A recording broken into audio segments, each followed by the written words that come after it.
রাসূলুল্লাহ 3 বছর সময় বেশি দিলেন মক্কায়, কিন্তু ইসলামের বিজয় হয়েছে মক্কায় না মদিনায়। আমার রাসূলের জন্ম মক্কায়, দিনের বিজয় হলো মদিনায়। সাহাবী 4 জন বড় বড় খলিফা আরবা, তাদের বাড়ি মক্কা, ইসলাম বিজয় হলো মদিনায়। কারণটা কি? কারণ হলো মক্কার সংসদে জালেমরা নবী মুহাম্মদকে কোরআন নিয়ে ঢুকতে দেয় নাই। যেই সংসদে কোরআন ঢোকে না, ওই সংসদে দিনের বিজয় হবে না। কারণ ইসলামের যে ফৌজদারি বিধানগুলো আছে, এগুলো সবগুলো রাষ্ট্র ক্ষমতার সাথে সম্পৃক্ত। আপনাদের কাছে আমি জানতে চাইবো, যারা বোঝেন তারা জবাব দেন, চোর ধরে হাত কাটা ব্যক্তির কাজ না রাষ্ট্রের কাজ? জেনা করলে পাথর মারা ব্যক্তির কাজ না রাষ্ট্রের কাজ?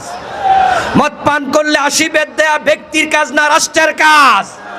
তো রাষ্ট্রে যদি ইসলাম না থাকে, কোরআনের এই আইন আসবে কোত্থেকে? কোরআনের আইন কায়েমের প্রয়োজনে রাষ্ট্র ক্ষমতা ইসলাম দরকার আছে না নাই?